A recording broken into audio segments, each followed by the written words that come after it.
Essa aglomeração, tem uma aglomeração atrás de mim, quem acompanha pelas redes sociais consegue ver uma aglomeração. A imagem do ministério, o primeiro ministério do presidente Jair Bolsonaro, que aparece sobre o meu ombro como se fosse um brinco na minha orelha. A foto do presidente Bolsonaro. Peraí, se eu ver um pouquinho pra cá, aí vê o Bolsonaro. Se eu vier um pouquinho pra cá, aí a gente vê o Mourão e o Moro. Bom, esse é o primeiro ministério do presidente Jair Bolsonaro. Deste ministério inicial, 1, 2, 3, 4, 5, 6, 7, 8, 9, 10, 11 já se foram. 11 já se foram.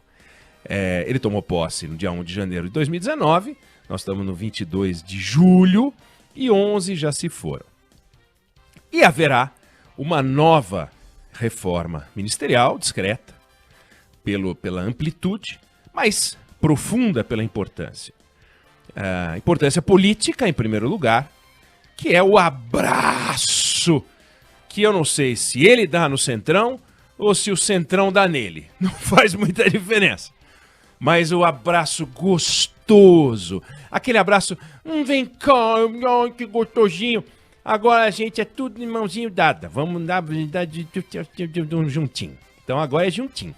Bolsonaro e o Centrão, gostoso, o Centrão, agora a gente tá no poder como a gente sempre gostou de estar. O Centrão, e quem vai pro ministério, né, o Ciro Nogueira, do PP, o PP que participou do governo da Dilma, né? O PP que participou do governo Temer, o PP que participa do governo Bolsonaro, que tem uma coerência fantástica, né? É de se perguntar quem é incoerente, o PP que sempre esteve no poder ou esses caras que entram e saem. Uma hora entra um cara de esquerda, uma hora entra de direita, a gente tá sempre aqui. Vocês é que ficam entrando e saindo, vocês não sabem o que vocês querem.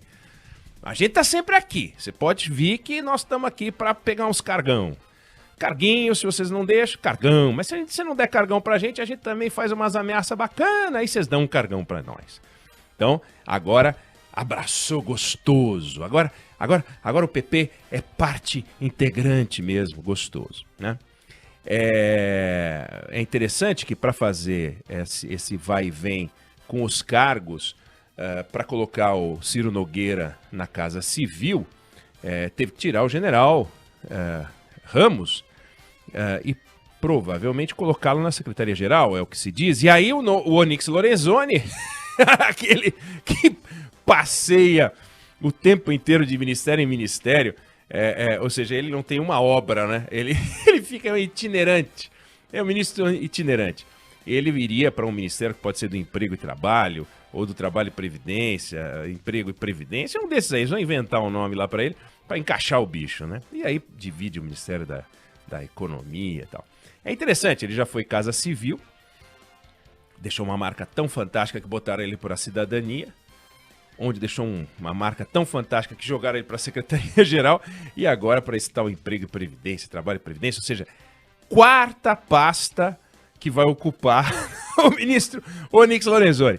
29 brasileiros, desde a proclamação da República, foram ministros em 4 pastas. Olha que marca fantástica. Ele faz parte de um clube seleto, né? Quantos ministros o Brasil teve? 1.200? Só 29 ocuparam pelo menos, ocuparam 4 pastas. Tem uns que ocuparam 5 pastas, né?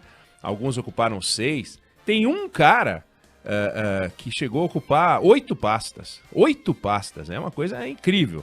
Não é uma coisa muito comum, não, né? Mas foram só 28. O Tristão de Alencar Araripe ocupou 8 pastas no governo Deodoro. Ficou azanzando pra lá e pra cá, pra lá e pra cá, pra lá e pra cá. Mas teve caras de 6 pastas, 5 pastas. E agora a turma de 4, são 29 brasileiros. Olha que clube seleto, que especial. Em geral, pessoas pouquíssimo importantes, em geral irrelevantes. Mas não é esse o foco central. O foco central é esse abraço gostoso que o Centrão dá no presidente Bolsonaro, sabe? Com direito a fungadinha e tudo mais. É importante que a gente diga que tudo que sempre se esperou de um governo é que conseguisse construir no Congresso Nacional, ou com o Congresso Nacional, uma base de sustentação para aprovar as transformações de que o Brasil precisa. Então é importante ter uma base de sustentação. Ocorre que a base de sustentação, ela vem de um jeito ou vem de outro, e ela se comporta conforme o discurso do presidente da República. Então, por exemplo, o presidente Temer, ele entrou na presidência e fez exatamente isso. Ele construiu uma base parlamentar. O presidente tinha 1, 2, 3, 4, 5, 6, 7, 8, 9, 10, 11. Ele teve representantes de 11 partidos no governo dele. O Bolsonaro, 1, 2, 3, 4, 5, 6, 7 partidos. Você diz, até que é bastante, né? Dilma teve 1, 2, 3, 4, 5, 6, 7, 8, 9 partidos. Temer teve 11. Não é porque ele teve 11, outro teve 9, outro teve 7 que ele teve sucesso nessa construção da base, não. O que diferencia o Temer da Dilma e do Bolsonaro, que são muito parecidos, é a qualidade do discurso. Desde que chegou à presidência da República, o Temer fez um discurso não é de pacificação, ele fez um discurso pacificador. Ele sempre defendeu a Constituição, sempre. Aliás, professor de Direito Constitucional. Na Constituinte ele era respeitado porque defendia a Constituição e a constitucionalidade e a preservação dos princípios, etc. Foi presidente da Câmara 3 vezes, então ele chega na presidência da República numa relação pacificada, pacificador com o Congresso Nacional. E o presidente nunca fez um discurso agressivo contra uma instituição, contra alguém, nem contra o Rodrigo Janot, que tentou derrubá-lo da presidência da República, o atirador-geral da República. Nem contra ele, nem contra o juiz Bretas, que mandou prender o presidente Temer 2 vezes. Ele nunca atacou a instituição ou pessoas. Por quê? Porque ele é uma pessoa superior? Não. Porque ele é um democrata, porque ele se comporta de um jeito que ajuda a diminuir as arestas. No entanto, o presidente Bolsonaro, que está fazendo agora um processo de aproximação, que a gente espera, né? Desde o primeiro dia seria bom que tivesse acontecido. Ataca as instituições o tempo inteiro. Ataca as pessoas o tempo inteiro. E começou o governo de costas para o Congresso Nacional. Então, quando ele faz esse movimento de abraço gostoso no Centrão, ou o Centrão abraçando ele gostoso, a gente não sabe quem está abraçando quem, o que a gente vê não é algo genuíno.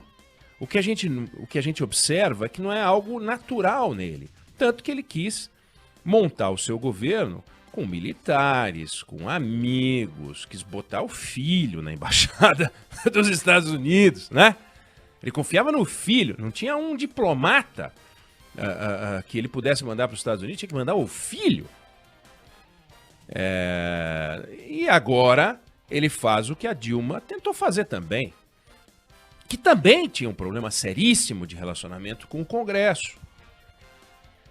O discurso da Dilma era menos raivoso ainda que o discurso do Bolsonaro. O discurso do Bolsonaro é um discurso muito raivoso. Então, ele faz alguns movimentos, como esse, como chamar o Supremo, os presidentes da Câmara e do Senado para conversar, depois ele bate em todo mundo, depois ele esculhamba o presidente do TSE, depois ele esculhamba o ministro do Supremo, depois ele esculhamba o vice-presidente da Câmara, daí ele esculhamba o ex-presidente da Câmara, daí ele esculhamba o presidente da CPI. Quer dizer, é o tempo inteiro essa eletricidade, essa coisa cansativa.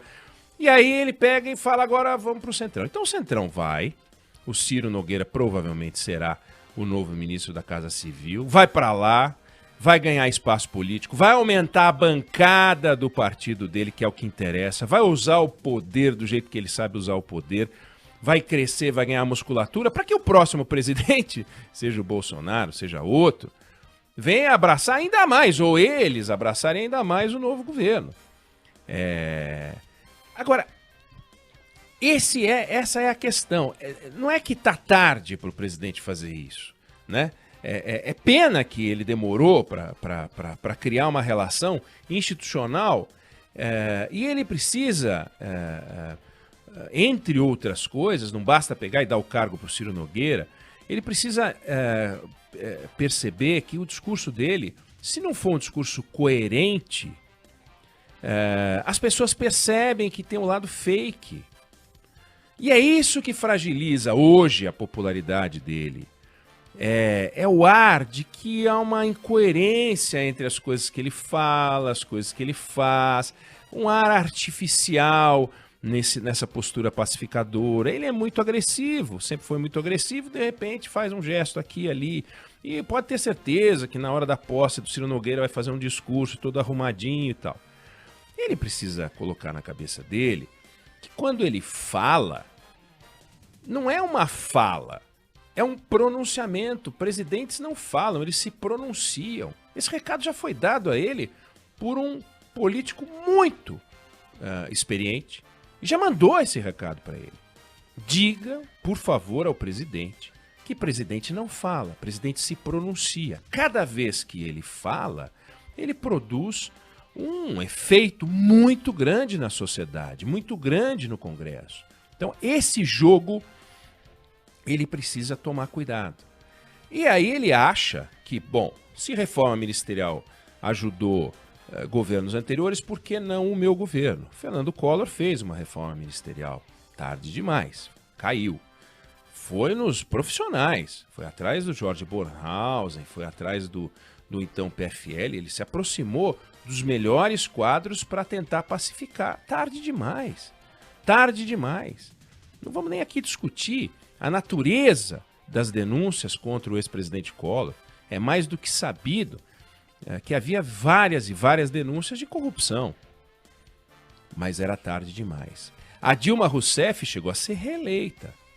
No entanto, aquela irritação do Congresso Nacional com ela era um negócio muito forte. Ela provocava o tempo inteiro, como aliás faz o presidente Bolsonaro, muito pior, porque é agressivo até nas palavras.